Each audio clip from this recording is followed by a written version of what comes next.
Eu não tenho a menor ideia. Não tenho a menor ideia. Mas existe algo que o livro é, efetivamente, que é uma coletânea de trabalhos feitos desde que eu comecei a publicar, no final dos anos 80, até as últimas produções publicadas no ano passado, né, fora do Brasil. Em revistas de cultura, revistas jornalísticas e tal. Passando por meu trabalho para a imprensa, como jornais, enfim. É isso. Complementando a pergunta do livro, então, como surgiu a ideia de fazer esse livro? Assim, por quê? Foi algo que você sentiu necessidade, não só de resgatar esses trabalhos, é uma coletânea, né, de juntá-los todos num único volume. Como é que surgiu a ideia do Todos os Santos? Um livro como esse sempre teve a minha perspectiva. Sempre teve a minha perspectiva, mas não havia ainda, não tínhamos o espaço para lançar um livro como esse. E achamos que o momento era esse, era agora. Enfim, conversando com a editora, eles acharam muito boa ideia e decidimos fazer uma compilação assim, e foi fenomenal. Na verdade, eu nunca me senti exatamente distanciado dos trabalhos antigos. Não é o que eu tenho revisitado propriamente. Eu nunca consegui me afastar de nada. Eu não consigo me afastar de nada que eu tenho feito. Mas é muito interessante imaginar a forma como uma coisa derivou na outra. Porque em um determinado momento ficou muito claro para mim que o trabalho que eu fazia não representava mais, ou não traduzia mais exatamente aquilo que eu era como pessoa. Me refiro à etapa da Bloch, quando eu, por exemplo, publicava histórias de terror e arte marcial. Em algum momento isso deixou de me traduzir como pessoa. E a partir de então eu passei a buscar referências muito mais ligadas àquilo que eu tinha conhecido no Brasil, a vida que eu tinha vivido no Brasil, a vida que tinha sido vivida por pessoas próximas a mim. E a partir daí as coisas começaram a se cristalizar de uma maneira muito mais clara, ou na forma como o meu trabalho passou a ser conhecido depois, atualmente. Então foi isso, as coisas aconteceram assim. E coincidentemente no ano que você completa 30 anos, né? É verdade, eu não tinha feito as contas, mas é verdade. Eu interpretei o livro como: oi, eu sou Marcelo Quintanilha. Tipo, eu definiria esse livro desse jeito, assim. Porque você tem uma cronologia, você tem uma apresentação, você tem umas entrevistas que são muito bacanas. A do Paul Gravity eu achei... Paul Gravity, né, cara? Bacana, assim.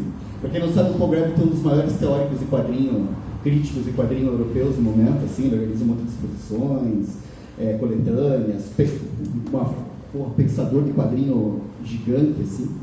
E o livro... Peraí, eu vou ter que fazer uma manobra aqui para mostrar. Nas primeiras páginas, a gente tem amostras das histórias que o Marcelo fez sobre o pseudônimo de Gaú, certo? Para Bloch, para arte, né? Enfim, são histórias de Kung Fu, histórias de terror. E é bacana de você ver o tipo do desenho, né? O tipo da linguagem, a paleta de cores da época que... Muito interessante. Né? Que você fazia. O lance de você trabalhar com o roteirista, você cita essa questão da indústria ter aceito, né? Numa das entrevistas que para você foi importante. Você foi lá. Como é que foi esse contato? Você levou, o que estava no teu portfólio quando você foi conversar lá com o camarada? Como é que foi essa conversa? Só para a gente ter esses detalhes que não aparecem nas entrevistas assim. Foi de uma maneira muito prosaica, né? Eu levei meu portfólio lá na Bloch, marquei uma entrevista, levei meu portfólio até o editor, era o Edmundo Rodrigues, que já é falecido. Marquei uma entrevista com ele e me recebeu, abriu minha pasta, abriu meus desenhos e tudo, abriu a gaveta e me deu um roteiro para o desenho. Foi sempre assim. 16 anos. Eu tinha 16 anos, exato. Tinha 16 anos. Mal atravessava o mundo sozinho. Então, o que você desenhava aos 16 anos? Qual que era o lance assim, nesse você contou? Zero. Você começou a desenhar muito cedo, né? Numa das entrevistas você citou que quase que desde que se entende como pessoa você desenha. Então, quando você começou a desenhar, o que é que te influenciou? Ou de que maneira você descobriu isso e como passou a desenvolver?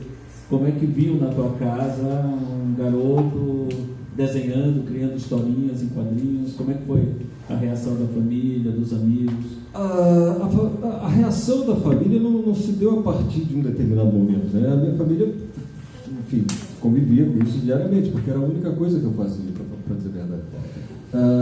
Como até hoje, né? Mas eu sempre tive muito ligado aos quadrinhos, não propriamente ao desenho. Porque para mim não é exatamente a mesma coisa desenho e quadrinhos. Porque os quadrinhos não necessariamente precisam de desenho para se sustentar, né? para se, digamos assim, constituírem como uma narrativa quadrinística.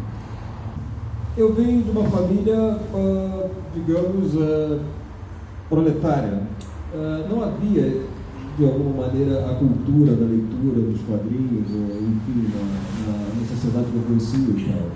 Era um pouco estranho naquelas circunstâncias que alguém se interessasse tanto por quadrinhos. Mas eram as circunstâncias que havia naquela ocasião. E a forma como isso foi se desenvolvendo foi uma forma muito natural. Nesse momento que ocorria, quer dizer, ocorria comigo, não é algo diferente do que ocorre com talvez a maioria dos autores de quadrinhos. Quer dizer, você se interessa por uma determinada linguagem e você vai reproduzindo na sua produção aquilo que você mais gosta dessa linguagem, né? Aquilo que mais te interessa, aquilo que mais te seduz, né? do trabalho de outras pessoas em relação a essa linguagem. É que, a partir de um determinado momento, isso deixou de me representar, deixou de me traduzir como pessoa. Que era o que eu estava referindo antes.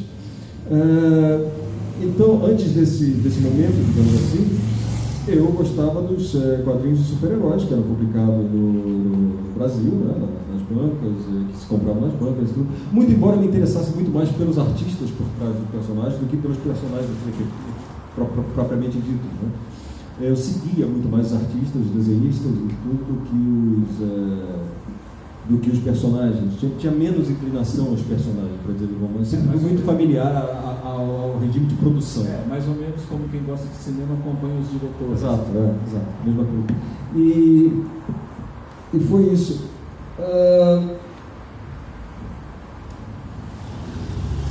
Então, eu falava que tinha levado o meu trabalho tinha marcado uma entrevista e tudo, e o editor me entregou um roteiro para desenhar. E foi assim, foi o roteiro da história Dragões de Bali, né? Foi publicado, cuja primeira página está no livro. Exato. Foi a primeira página do quadrinho que eu publiquei, em 1988, quando muitos de vocês não eram nascidos. Muitos sim. A curiosidade que fica é a seguinte: a gente tem que. A última história que aparece aqui é Licantropia, né? Em 1990, que está aqui na coletânea. Não que você não tenha feito nada do tipo depois que você vivia profissionalmente, você desenvolvia isso profissionalmente. Mas daí quando você vira a página, você tem o Acomodados Acomodados, um ano depois, né? E é uma troca, porque primeiro, as outras eu acredito que você trabalhava como roteirista. Qual foi a transformação, essa transformação que eu tinha curiosidade? Tipo, o que foi que aconteceu com você nesse um ano? Porque é muito gritante o tipo da arte, a coisa que você está desenhando, o tema. É como se tivesse um outro Marcelo que tivesse ali do lado do menino que estava desenhando e falasse: menino, dá licença um pouco, deixa eu sentar aqui e brincar nessa prancheta. A impressão que eu tivesse, porque é um trabalho muito discrepante, assim, sabe?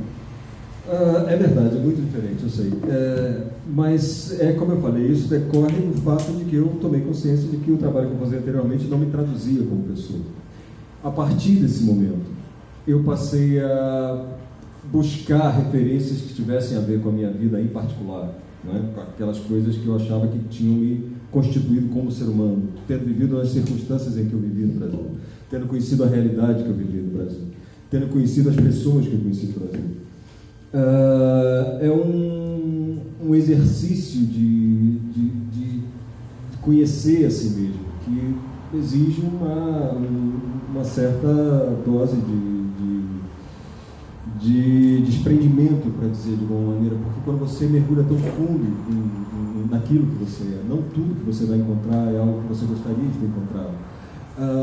Mas eu acho que é fundamental no processo artístico que você tenha consciência de que aquilo que você é vai te conduzir por caminhos que talvez sejam muito difíceis para você, como artista ou como pessoa, controlar esses caminhos. Acho que grande coisa foi essa, na verdade.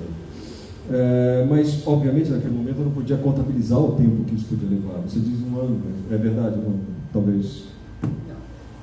De um ano para outro. A curiosidade minha é essa do processo. Porque provavelmente isso não foi no ano, provavelmente era uma coisa que vinha. Porque você tem a tua relação com os quadrinhos que você cita, você tem a tua relação com os fotógrafos de esporte e fotojornalistas, que é muito importante, né? E você tem a tua relação com a literatura e a crônica, principalmente. Sim. Esse caldo todo que eu acho que deve, sei lá, durante esses anos que precederam essa história aqui, esse processo que eu acho curioso de ocupar, né? Porque acho que essa é a tua formação. Né? É verdade. Foi interessante você citar o caso do fotojornalismo, né? Porque, por um viés mais objetivo, eu fui muito, entre aspas, né? Uma palavra que eu vou usar entre aspas, eu fui muito formado pelo fotojornalismo, no sentido do entendimento do movimento.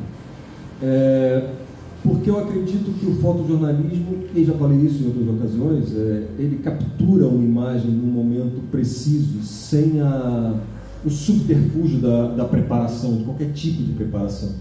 E muitas vezes sem a necessidade do texto. Sim, obviamente. Não, mas, porque alguns até colocam, mas é aquela velha máxima que nem sempre é verdadeira, mas se aplica em muitos casos, né, que uma imagem vale por 1000 palavras. Não precisa de legenda. Sim, pois é.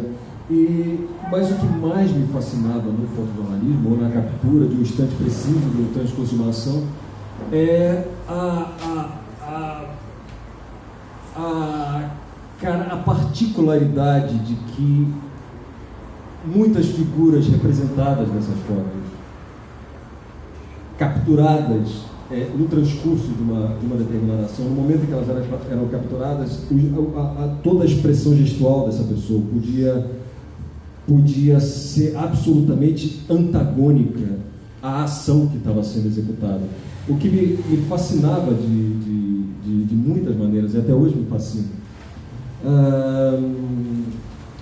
Sobre a relação com a literatura, né? É verdade, eu sempre fui muito influenciado pela literatura brasileira, especificamente. Eu sempre fui muito... Acho que eu tive a sorte de ter a oportunidade de percorrer os espaços que escritores como Machado de Assis e Olívio Barreto descreveram nas obras deles. Isso me marcou muito, porque era como se eu estivesse literalmente caminhando pelos livros e pelos romances, ter tido a oportunidade de conhecer o subúrbio que Olívio Barreto descreveu enquanto romance, conhecer em primeira pessoa, transitar por esses espaços, me deu um senso de realidade muito profundo. Acho que isso.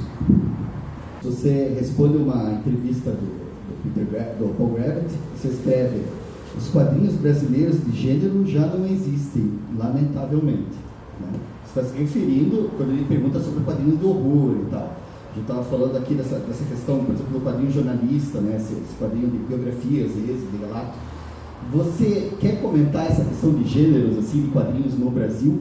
Isso é a primeira coisa que eu ia te falar, se desenvolver essa tua ideia, pensar nessa questão dos gêneros, né? Inclusive esse lamentavelmente, porque você lamenta, eu queria que você pincelasse melhor esse lamento, né? Você acha que você perdeu alguma coisa? O que você vê hoje? E como você colocaria o seu trabalho? Você colocaria ele como que gênero? Tá.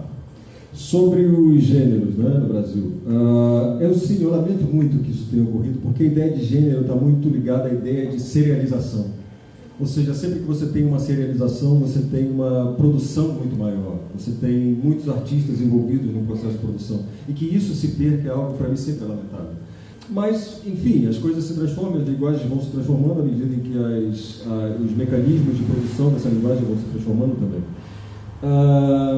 Então, claro, por isso eu lamento que tenhamos aberto mão das premissas de gênero e tudo, como tivemos uma grande tradição nas histórias de terror, nas histórias de artes marciais. Talvez as histórias de terror tenham sido o gênero de maior vitalidade, maior capilarização entre o público brasileiro. Né? Muitos desenhistas se formaram como desenhistas de terror, publicando histórias de terror e tudo. Talvez tenha sido o gênero que se estendeu durante mais tempo, né?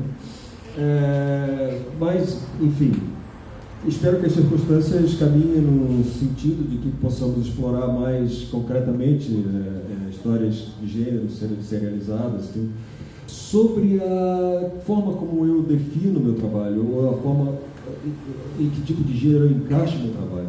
Eu não faço absolutamente a menor ideia. Então, não é algo que realmente me preocupe trazer de alguma maneira, porque eu nunca tive essencialmente preocupado em me definir como pessoa. Nunca foi algo que tivesse a minha perspectiva. Eu não acho que se definir a si mesmo, definir aquilo que você faz como uma coisa determinada seja algo essencialmente positivo. Não compartilho com vocês. A relação com os editores sempre foi a melhor possível, né? Sempre tive muito respaldo dos editores para qualquer decisão que eu tomasse. Acho que eu tive a sorte de encontrar editores que tivessem um entendimento muito contundente daquilo que estavam